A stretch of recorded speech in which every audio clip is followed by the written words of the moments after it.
ஓம் சாந்தி. March 24, 2024. அவ்யக்த Bapdada, Madhuban. Murali original தேதி March 13, 1998. Holi என்ற வார்த்தையின் அர்த்தத்தில் நிலைத்திருத்தல் என்றால் தந்தைக்கு சமமாகுவதாகும். இன்று பாப்தாதா உலகிலேயே அதி புனிதமான, அதி மேலான, அதி செல்வந்தர்களான தனது எங்குமுள்ள குழந்தைகளை பார்க்கின்றார். குழந்தைகள் தனது நேர் முன்னிலையில் அமர்ந்திருப்பவர்களாயினும் அல்லது மிக தொலைவில் அமர்ந்திருந்தாலும் தமது இதயத்தின் மூலமாக நெருக்கமாக அமர்ந்திருக்கின்ற எங்குமுள்ள குழந்தைகளை பார்ப்பதில் பாப்தாதா சந்தோஷமடைகின்றார். முழு கல்பத்திலும் எந்த ஒரு தூய மகாத்மாவும் எப்பொழுதுமே புனிதம் ஆக முடியாத அளவிற்கு ஒவ்வொரு குழந்தையும் அந்த அளவிற்கு அதி புனிதம் ஆகின்றார்கள். எவ்வாறாயினும் அவர்களின் தூய்மைக்கும் உங்களுடைய தூய்மைக்கும் இடையில் வேறுபாடு உள்ளது. நீங்கள் இந்த நேரத்தில் தூய்மையாகி இந்த நேரத்தின் தூய்மைக்கான பேறுகளையும் வெகுமதிகளையும் எதிர்காலத்தில் பல பிறவிகளில் பெறுகின்றீர்கள். உங்கள் சரீரம், மனம், செல்வம், உறவு முறைகள், தொடர்புகள், ஆத்மாக்களாகிய நீங்கள் அனைத்துமே தூய்மையாக உள்ளன. ஆத்மாக்களாகிய நீங்களும் உங்கள் சரீரமும் இரண்டுமே தூய்மையாகின்றன. ஆத்மாக்களாகிய நீங்கள் அத்தகைய தூய்மையை பெறுகின்றீர்கள். உங்கள் எண்ணங்களில், வார்த்தைகளில், செயல்களில் நீங்கள் தூய்மையாகும் பொழுது நீங்கள் அந்த அளவிற்கு மகத்துவமான வெகுமதியை பெறுகின்றீர்கள். எனவே நீங்களே அதி புனிதமான ஆத்மாக்கள் ஆவீர்கள். நீங்கள் அந்த அளவிற்கு அதி புனிதமான ஆத்மாக்களாக உங்களை கருதுகின்றீர்களா? நீங்கள் அத்தகைய ஆத்மாக்கள் ஆகிவிட்டீர்களா? அவ்வாறு ஆகுவது இலகுவா அல்லது சற்று சிரமமானதா? எவ்வாறாயினும் நீங்கள் முன்னைய கல்பத்திலும் அவ்வாறு ஆகியிருக்கின்றீர்கள். மீண்டும் அவ்வாறு ஆக வேண்டும். நீங்கள் அவ்வாறு ஆக வேண்டும். அப்படித்தானே? இது உறுதியாக உள்ளதா அல்லது இனிமேல் தான் இதனை செய்வேன் என்கின்றீர்களா? இல்லை, தூய்மையின்மை உங்கள் கனவிலும் கூட முடிவடைந்திருக்க வேண்டும். உங்களுக்கு இந்த அளவிற்கு நம்பிக்கை உள்ளது, அப்படித்தானே? உங்களுக்கு நம்பிக்கை உள்ளது, அப்படித்தானே? இன்று நீங்கள் அவ்வாறு ஆகின்றீர்கள், நாளை அவ்வாறு ஆகிவிடுவீர்கள். எனவே நீங்கள் அதி புனிதமானவர்களும் அதி மேலானவர்களும் ஆவீர்கள். அதி மேலான தந்தையின் குழந்தைகள் அதி மேலானவர்கள் ஆவார்கள். நீங்கள் அதி மேலானவர்கள் ஆகும் பொழுது நீங்கள் பூஜிக்க தகுதி வாய்ந்தவர்கள் ஆகின்றீர்கள். இன்றைய அதி மேலான ஆத்மாக்களான எவருமே இப்பொழுது இல்லாத முன்னர் வாழ்ந்த அரச ஆத்மாக்கள் எவராயினும், ஜனாதிபதி அல்லது பிரதம மந்திரி எவராயினும் எப்பொழுதுமே பூஜிக்க தகுதியானவர்கள் ஆகுவதில்லை. அவர்கள் பூஜிப்பவர்களாகி பூஜிக்க தகுதி வாய்ந்தவர்கள் ஆகின்ற ஆத்மாக்களாகிய உங்களை வணங்கி வழிபடுகிறார்கள். இந்த நேரத்தில் நீங்கள் சுய ராஜ்யத்திற்கான உரிமையை உடையவர்கள் ஆகின்றீர்கள். எதிர்காலத்தில் அரசர்களுக்கெல்லாம் அரசர்கள் ஆகின்றீர்கள். எனவே நீங்கள் அதி உயர்வான அந்தஸ்தை அடைகின்றீர்கள். இத்துடன் நீங்களே உலகிலேயே அதி செல்வந்தர்களும் ஆவீர்கள். கோடானு கோடீஸ்வரர் என்பது உங்களுக்கான பட்டமாகும். இன்றைக்கு மில்லியன் பில்லியனை உடையவர்களும் தமது மில்லியன்களாலும் பில்லியன்களாலும் அடைய முடியாத அளவில் அத்தகைய பொக்கிஷங்கள் உங்களுடையதாகும். மேன்மையான ஆத்மாக்களாகிய உங்களுடைய பாக்கியமானது தந்தையினால் உருவாக்கப்பட்டதாகும்.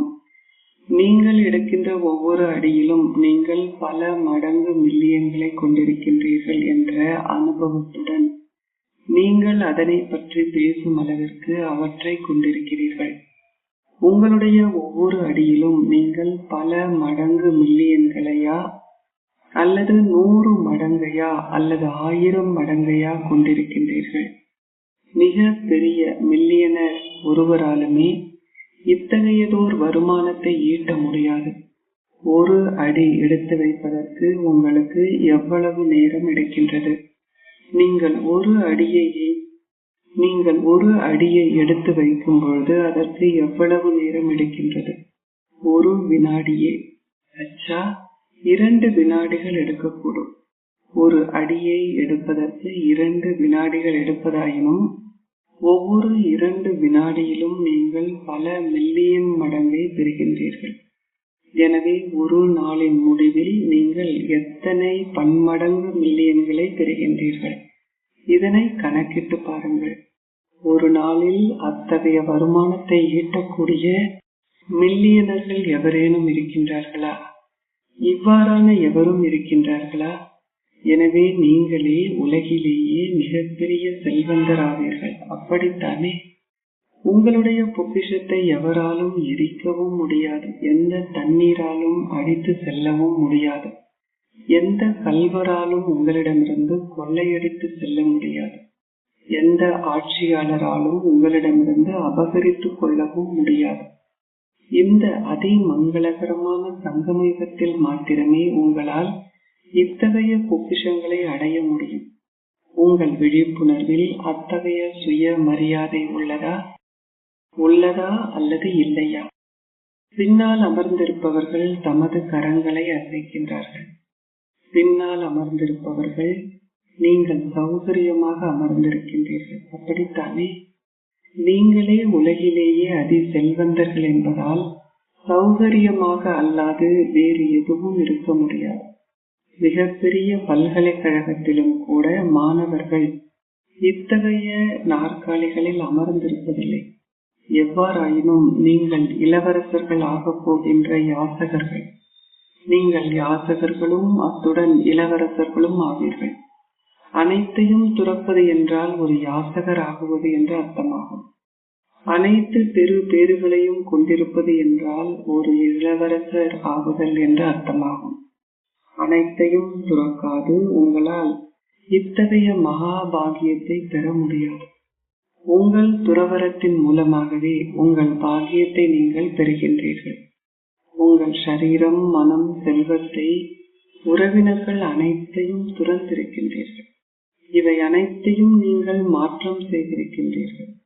சரீரம் என்னுடையது என கூறுவதற்கு பதிலாக நீங்கள் சரீரம் உங்களுடையது என்று கூறுகிறீர்கள். எனது என்ற ஒரு வார்த்தையை உங்களுடையது என்று மாற்றியதால் அவ்வாறான மனம், செல்வம், உறவினர்கள் அனைத்தையும் குறித்து எனது என்ற உணர்வை துறந்ததால் நீங்கள் அத்தகைய பாக்கியத்திற்கு உரிமை பெற்றிருக்கின்றீர்கள். எனவே நீங்கள் பெறுகின்ற பாக்கியத்துடன் ஒப்பிடும் பொழுது உங்கள் துறவரம் பெரியதா? அது என்ன பெரிதா? இது மிக சிறிய விஷயமாகும். அப்படித்தானே?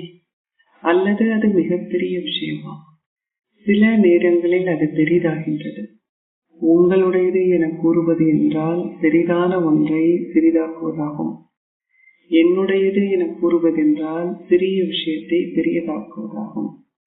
என்ன நடந்தாலும் உங்களுக்கு இமயமலையை விட 100 மடங்கு பெரிய பிரச்சனை வந்தாலும் உங்களுடையது என கூறும் பொழுது நீங்கள் மலையை ஒரு பஞ்சாக ஆக்குகின்றீர்கள். ஒரு கடுகு கூட அல்ல, ஆனால் ஒரு வினாடியில் பறக்கின்ற ஒரு பஞ்சாக அதனை ஆக்குகின்றீர்கள். வெறுமனே உங்களுடையது என்று கூறாதீர்கள். உங்களுடையது என்ற நம்பிக்கையை மாத்திரம் கொண்டிருக்காதீர்கள். அதற்கு ஏற்ப செயல்படுங்கள். ஒரே ஒரு வார்த்தையை மாற்றுவது இலகுவானது. அப்படித்தானே? நன்மையை அன்றி வேறு எதையும் அனுபவம் செய்வதில்லை. இதில் எந்த நஷ்டமும் ஏற்பட முடியாது. உங்களுடையது என கூறுவதன் மூலம் உங்களுடைய சுமைகள் முழுவதையும் தந்தையிடம் ஒப்படைக்கின்றீர்கள். நீங்கள் பாபாவிடம் கூறுகின்றீர்கள், அனைத்தும் உங்களுடையது என்பது உங்களுக்கு தெரியும். நான் ஒரு கருவி மாத்திரமே. எனவே இதில் நன்மை உள்ளது அல்லவா? நீங்கள் பற்று அற்றவர் ஆகியதால் கடவுளால் நேசிக்கப்படுகின்றீர்கள். கடவுளால் நேசிக்கப்படுபவர்கள் உலகத்தாலும் நேசிக்கப்படுகிறார்கள். எதிர்காலத்திற்காக மாத்திரம் நீங்கள் பேறுகளை பெறவில்லை, தற்காலத்திற்காகவும் பேறுகளை கொண்டிருக்கின்றீர்கள். நீங்கள் இதனை ஏற்கனவே ஒரு வினாடியில் அனுபவம் செய்திருக்கிறீர்கள். ஆகையால் நீங்கள் முயற்சி செய்து பாருங்கள். எதுவும் நடக்கும் போது வெறுமனே உங்களுடையது என கூறுங்கள். இதனை நம்புங்கள். அதற்கு ஏற்ப செயற்படுங்கள். அதன் பின்னர் உங்கள் சுமை லேசாகின்றதா அல்லது இல்லையா என பாருங்கள். நீங்கள் இதை அனுபவம் செய்திருக்கிறீர்கள், அப்படித்தானே? இங்கே அமர்ந்திருப்பவர்கள் அனுபவசாலிகள், அப்படித்தானே? நடப்பது என்னவென்றால் 63 பிறவிகளின் காலப்பகுதியில் நீங்கள் எனது எனது என கூறி பழகிவிட்டதால் உங்களுடையது உங்களுடையது என கூற ஆரம்பிக்கின்றீர்கள். எனினும் என்னுடையது என்றே ஆரம்பிக்கின்றீர்கள். அதன் பின்னர் அது என்னுடையது என்று நம்புவதால் சூழ்நிலை 1 மணி நேரம் அல்லது 2 மணி நேரங்களுக்கோ அல்லது ஓரிரு நாட்களுக்கு நீடித்தாலும் கூட உங்களுடையது என்பதை என்னுடையது என கூறியதால் அதன் தாக்கம் மிக நீண்ட காலத்திற்கு நீடிக்கிறது. சூழ்நிலை அரை மணி நேரத்திற்கு நீடித்திருக்கலாம். ஆனால் வருத்தப்படுகின்ற வடிவிலோ அல்லது சூழ்நிலையை மாற்ற வேண்டும் என்ற நோக்கத்துடனோ நீங்கள் மீண்டும் மீண்டும் அந்த சூழ்நிலையையே நினைவு செய்து கொண்டிருக்கிறீர்கள். ஆகையால் தந்தை குழந்தைகள் அனைவரிடமும் கூறுகின்றார், எனது என்ற வார்த்தையின் மீது நீங்கள் விருப்பம் கொண்டிருந்தால், அந்த பழக்கமோ அல்லது சமஸ்காரம் இருப்பதனால் பலவந்தமாக நீங்கள் கூற நேர்ந்தால் அப்பொழுது எனது பாபா என கூறுங்கள். பலரும் பழக்க தோஷத்தினால் கட்டுப்படுத்தப்படுகிறார்கள். எப்பொழுதெல்லாம் என்னுடையது என்ற உணர்வு ஏற்படுகின்றதோ அப்பொழுது எனது பாபா என கூறி அதற்கு முடிவு கட்டுங்கள். என்னுடையது என்ற வெவ்வேறான அனைத்தையும் எனது பாபா என மாற்றுங்கள். ரஷ்யர்கள் ஒரு பொம்மையை எடுத்து வருவார்கள். அதற்குள் இன்னமும் பல பொம்மைகள் இருப்பதுண்டு. ஒன்றுக்குள் ஒன்றாக ஒரே பொம்மையாக ஆகின்றது. இவ்வாறாகவே வெவ்வேறான எனது என்பதை எனது பாபாவில் அமிழ்த்தி அவை அனைத்திற்கும் முடிவு கட்டுங்கள். உங்களால் இதனை செய்ய முடிகின்றதா? நீங்கள் இதனை செய்யுங்கள். ஆனால் சில நேரங்களில் நீங்கள் எனது என்ற விரிவாக்கத்திற்குள் செல்கின்றீர்கள். தற்போது சில நேரங்களில் மாத்திரமே இவ்வாறு நடக்கிறது. எவ்வாறாயினும் எனது என்பதை உங்களுடையது என்று எக்காலத்திற்கும் மாற்றுவது வரிசை கிரமமாக உள்ளது. சிலர் முதற்தரமாக முதல் இலக்கத்தில் இருக்கிறார்கள். அதன் பின்னர் அதற்கு பின்னால் வருபவர்கள் வேறு ஒரு இலக்கத்தில் உள்ளார்கள். நீங்கள் ஹோலியை கொண்டாட வந்திருக்கின்றீர்கள், அப்படித்தானே? ஆகையால் இந்த மந்திரத்தை நினைவு செய்யுங்கள். நான் இப்பொழுது தந்தையுடையவராக ஆகியுள்ளேன். நான் இப்பொழுது பாபாவிற்கு உரியவர் ஆவேன். நான் இப்பொழுது இறை குடும்பத்தில் ஒருவராக இருக்கின்றேன். அதாவது நான் இப்பொழுது இந்த இடத்திற்கு உரியவன். எனவே இவ்வாறாக நீங்கள் ஹோலியை கொண்டாடுகின்றீர்களா? இப்பொழுது நீங்கள் என்ன செய்ய வேண்டும்? இன்னமும் எரிப்பதற்கு ஏதாவது உள்ளதா அல்லது அனைத்தையும் எரித்து விட்டீர்களா? இதற்கு நீங்கள் ஆம் என்று கூறவில்லை. நீங்கள் இன்னமும் அதை பற்றி சிந்திக்கின்றீர்கள். பக்தி மார்க்கத்தில் மக்கள் எந்த ஒரு விழாவை கொண்டாடினாலும் அவை ஞாபகார்த்தங்கள் மட்டுமே. ஆனால் அவர்களின் படைப்பில் சில அர்த்தங்கள் உள்ளன. முதலில் நீங்கள் அனைத்தையும் எரிக்க வேண்டும், அதன் பின்னர் கொண்டாடுகின்றீர்கள். முதலில் கொண்டாடினீர்கள், அதன் பின்னர் ஒன்றை எரித்தீர்கள் என்றில்லை. முதலில் தூய்மையின்மையையும் பலவீனங்களையும் குறைபாடுகளையும் எரித்து விடுங்கள், அதன் பின்னர் கொண்டாடுங்கள். எனவே நீங்கள் அனைவரும் நீண்ட காலத்திற்கு முன்னரே அனைத்தையும் எரித்து விட்டீர்களா? அல்லது உங்கள் துப்பட்டாவில் இன்னமும் சிறு பகுதி எரிக்கப்பட வேண்டுமா? அல்லது பாண்டவர்களின் சட்டைகளில் அல்லது ஆடைகளில் ஒரு பகுதி எரிக்கப்பட வேண்டியுள்ளதா? சேலையின் மூலையில் ஒரு சிறு பகுதி இன்னமும் எரிக்கப்படாத உள்ளதா? உண்மையில் கொண்டாடுவதற்கு முதலில் நீங்கள் அனைத்தையும் எரித்தாலே இந்த ஆன்மீக மற்றும் பௌதிக கொண்டாட்டத்தின் சக்தியினதும் அதீந்திரிய சுகத்தினதும் அனுபவத்தை கொடுக்க முடியும். களிப்புடன் கொண்டாடுவது வேறு விஷயமாகும்.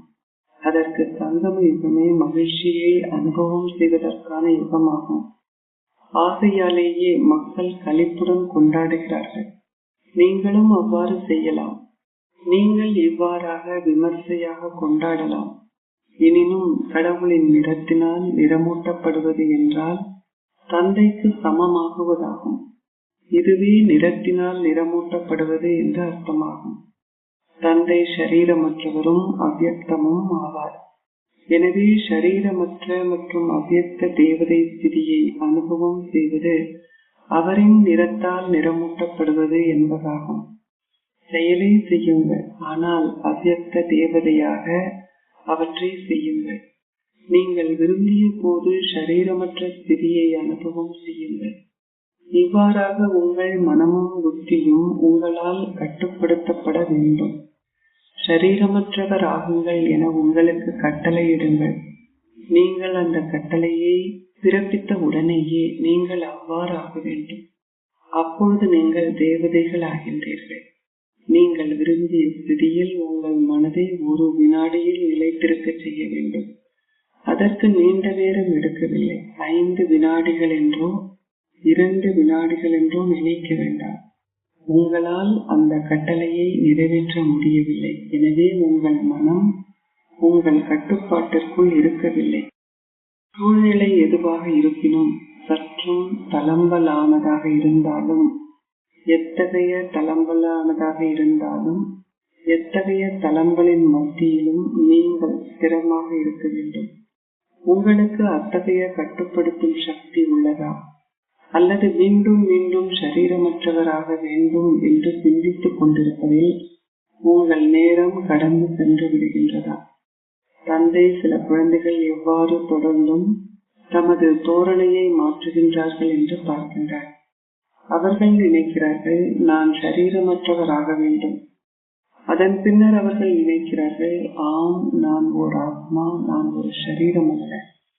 நான் ஓர் ஆத்மா, நான் ஓர் ஆத்மாவாக வந்தேன், நான் ஓர் ஆத்மாவாக வேண்டும். எனவே இவ்வாறாக சிந்திப்பதன் மூலம் நீங்கள் ஷரீரமற்றவர் ஆகினீர்களா? அல்லது ஷரீரமற்றவர் ஆகுவதற்கு நீங்கள் போராட வேண்டியுள்ளதா? ஒரு வினாடியில் ஷரீரமற்றவர் ஆக வேண்டும் என்ற கட்டளையை உங்கள் மனதிற்கு இடுங்கள். ஷரீரமற்றவர் ஆகுதல் என்றால் என்னவென்றோ அல்லது எப்பொழுது எவ்வாறு நீங்கள் ஷரீரமற்றவர் ஆக முடியும் என்றோ உங்கள் மனதிற்கு நீங்கள் கூறவில்லை. எனவே உங்கள் மனம் உங்கள் கட்டளைக்கு கீழ்ப்படியவில்லை. ஆகையால் உங்களுக்கு கட்டுப்படுத்தும் சக்தி இல்லை. அப்படித்தானே? நேரத்திற்கு ஏற்ப இப்பொழுது உங்களுக்கு இப்பயிற்சி தேவையாகும். உங்களுக்கு கட்டுப்படுத்தும் சக்தி இல்லை என்றால் அப்பொழுது பல சூழ்நிலைகள் தளம்பல்களுக்கு காரணமாகின்றன.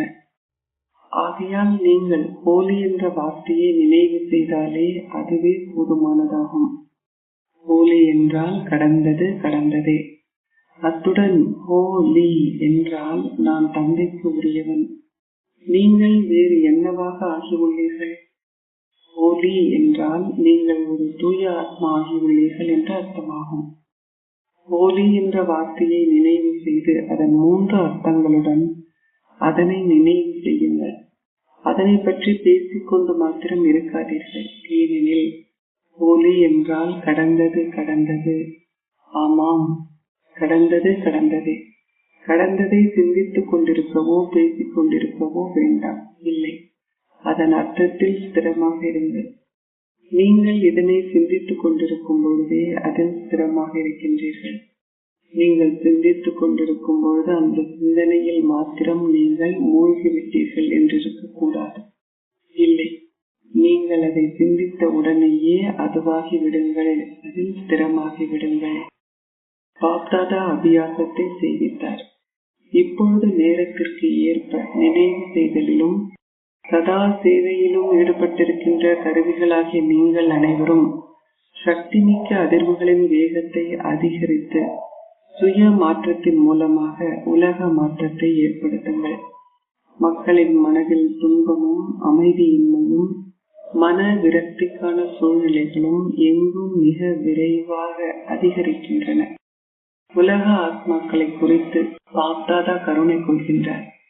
எந்த அளவிற்கு துன்ப அலைகள் மிக விரைவாக அதிகரிக்கின்றனவோ, எனவே அதற்கு ஏற்ப சந்தோஷத்தை அருள்பவரின் குழந்தைகள் எங்குமுள்ள ஆத்மாக்களுக்கு உங்கள் மனோபாவத்தின் மூலமாக, உங்கள் மனதின் மூலமாக சேவை செய்வதாலும், சக்தி மிக்க மின்னோட்டத்தினாலும், பிரகாஷ் மூலம் சிறிதளவு சந்தோஷத்தின் அனுபவத்தை கொடுங்க.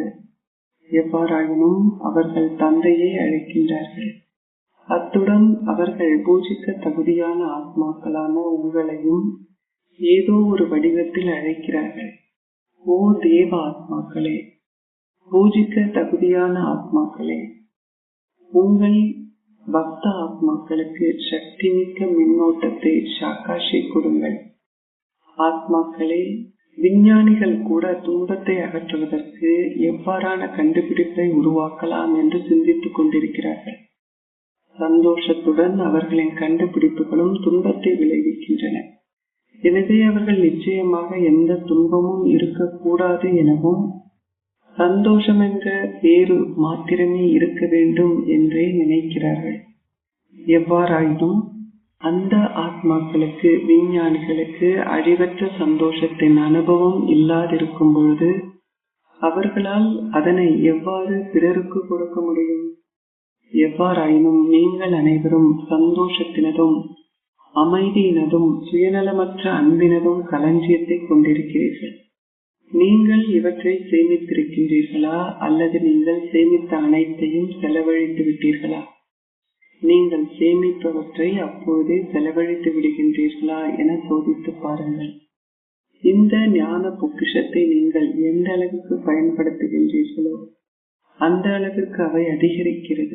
அவை குறைவடைய முடியாது. உங்களுடைய சொந்த சமஸ்காரத்திற்காகவும் சுபாவத்திற்காகவும் அல்லது மாயையினால் உருவாக்கப்பட்ட உங்கள் சொந்த பிரச்சனைகளுக்காகவும் உங்கள் சக்திகளை நீங்கள் பயன்படுத்தினால் உங்கள் சேமிப்பு கணக்கு குறைவடையும். ஆகையால் நீங்கள் சேமித்ததை நீங்கள் செலவழிக்கும் பொழுது சோதித்து எவ்வளவு எஞ்சி உள்ளது என பாருங்கள். நீங்கள் வருமானத்தை ஈட்டுகின்றீர்கள் என்றும் அதனை பயன்படுத்தி விடுகின்றீர்கள் என்றும் இருக்கக்கூடாது. 2 நாட்களில் நீங்கள் ஈட்டிய அனைத்தையும் ஒரே நாளில் அதிகளவு செலவழித்து இழந்து விட்டீர்கள். உங்கள் கணக்கு அவ்வாறாக இல்லை, அப்படித்தானே? நீங்கள் வருமானத்தை ஈட்டுவதும் பின்னர் செலவழிப்பதும் அல்லது அவ்வப்போது உங்களுக்காக மாத்திரமே பயன்படுத்தினீர்களாயின் உங்கள் 21 பிறவிகளுக்கு நீங்கள் எதனை சேர்த்துக் கொள்வீர்கள்? நீங்கள் சேர்க்கும் பொழுது நீங்கள் சந்தோஷம் அடைகின்றீர்கள். நீங்கள் செலவழிக்க அனுமதிக்காதுவிட்டால் நீங்கள் ஏமாற்றப்படுகின்றீர்கள். அத்துடன் உங்கள் சேமிப்பு கணக்கையும் சோதனை செய்யுங்கள். அதே நேரத்தில் உங்களுக்காக எவ்வளவை பயன்படுத்தினீர்கள்? நீங்கள் தெய்வீக குணத்தை, சக்திகளை அல்லது ஞான பொக்கிஷத்தை பிறருக்கு கொடுத்தீர்கள். இவை செலவு அல்ல, அது உங்கள் சேமிப்பு கணக்கில் சேமிக்கப்படுகிறது. எவ்வாறாயினும் காலத்திற்கு காலம் அதனை நீங்கள் உங்களுக்காக செலவழித்தால் அப்பொழுது உங்கள் கணக்கு வெறுமையாகிவிடும். ஆகையினால் இதனை பரந்த எல்லையற்ற புத்தியினால் சோதித்து பாருங்கள். நீங்கள் மிகவும் நிறைவான ஆரோக்கியமான சேமிப்பு கணக்கை கொண்டிருக்க வேண்டும். அது மிகவும் இலகுவாகும். ஒவ்வொரு அடியிலும் நீங்கள் பல மில்லியன்களை சேமித்தால் உங்களுடைய சேமிப்பு கணக்கு மிக பெரியதாகும். உங்களுடைய செயல்களும் உங்களுடைய அடிகளும் தந்தை பிரம்மாவினது போன்றுள்ளதா?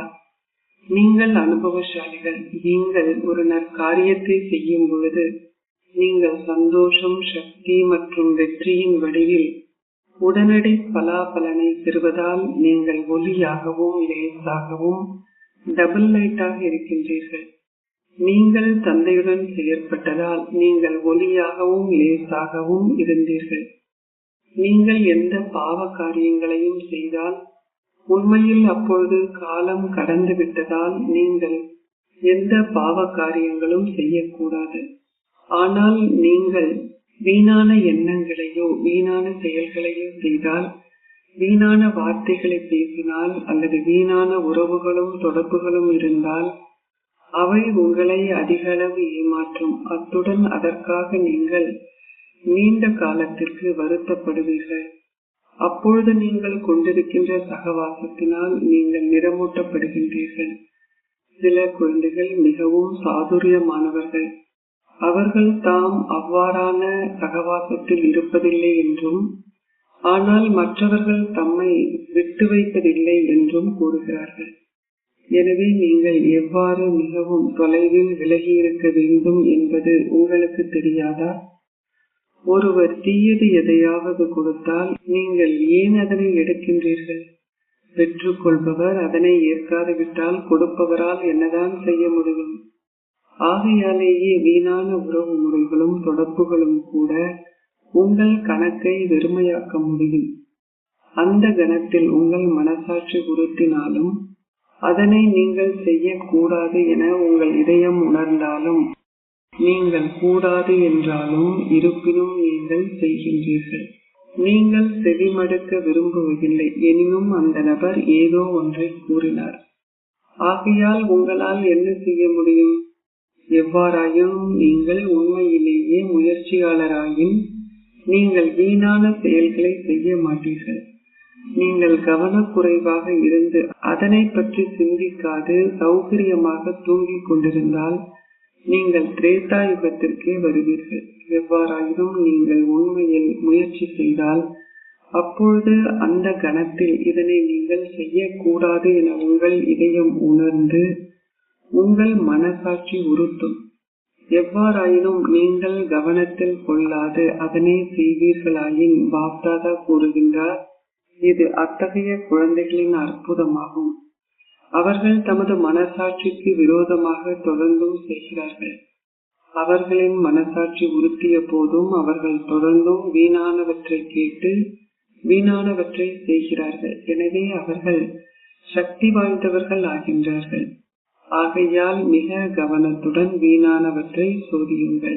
அச்சா, நாலாபுறத்திலும் உள்ள அதி புனிதமான ஆத்மாக்களுக்கு அதிமேலான ஸ்திதியில் சதா ஸ்திரமாக நிலைத்திருக்கின்ற அதிமேலான ஆத்மாக்களுக்கும் பொக்கிஷங்கள் அனைத்தும் நிறைந்து வழிகின்ற அதி செல்வந்தர்களுக்கும் ஒவ்வொரு அடியிலும் பல மடங்கு மில்லியன்களை சேர்த்துக் கொள்பவர்களுக்கும் தந்தைக்கு சமமானவர்கள் ஆகப் போகின்ற மேன்மையான ஆத்மாக்களுக்கும் சதா கருணை நிறைந்து அனைவரையும் மன்னிக்கின்ற மாஸ்டர் மன்னிப்பு கடலான ஆத்மாக்களுக்கும் நிறைந்த துன்பத்துடன் இருக்கின்ற உலக ஆத்மாக்களுக்கு அமைதியினதும் சந்தோஷத்தினதும் ஒரு துளியையேனும் வழங்கிக் கொண்டிருக்கும் ஆத்மாக்களுக்கும் ஒவ்வொரு கணமும் தமது சேமிப்பு கணக்கை சதா நிரப்பிக் கொண்டிருக்கும் தீவிர முயற்சியாளர்களுக்கும் பாப்தாதாவின் அன்பும் நினைவுகளும் நமஸ்தேயும். ஆசீர்வாதம். ஹோலி என்ற வார்த்தையின் அர்த்தத்தை உங்கள் வாழ்க்கையில் இடுவதன் மூலம் உங்கள் முயற்சியின் வேகத்தை அதிகரிக்கின்ற தீவிர முயற்சியாளர் ஆகுவீர்களாக. ஹோலி என்றால் ஏற்கனவே நடந்து முடிந்ததாகும். அது கடந்தது என்பதால் அதனை முற்றிலுமாக முடித்து விடுங்கள். கடந்தது கடந்ததாகவே இருக்கட்டும். முன்னோக்கி செல்வோம். இதுவே ஹோலி பண்டிகையாகும். கடந்து சென்ற விஷயங்கள் அவை வேறு பிறவிகளில் இடம்பெற்ற மிகப்பெரிய விஷயங்கள் என அனுபவம் செய்யுங்கள். உங்கள் ஸ்திதி அவ்வாறாக ஆகும் பொழுது உங்கள் முயற்சியில் வேகம் விரிவடையும். எனவே கடந்து சென்ற எதனையும் பற்றி சிந்திக்காதீர்கள். உங்களுடையதாக இருந்தாலும் பிறருடையதாக இருந்தாலும் உங்கள் உள் உணர்வில் வைத்திருக்காது. நிச்சயமாக அதனை பற்றி என்றுமே பேசாதீர்கள். அப்பொழுதே நீங்கள் தீவிர முயற்சியாளர் ஆகுவீர்கள். ஸ்லோகம். எனது என்ற பல உறவு முறைகளை முடிப்பதே ஒரு தேவதை ஆகுவதாகும்.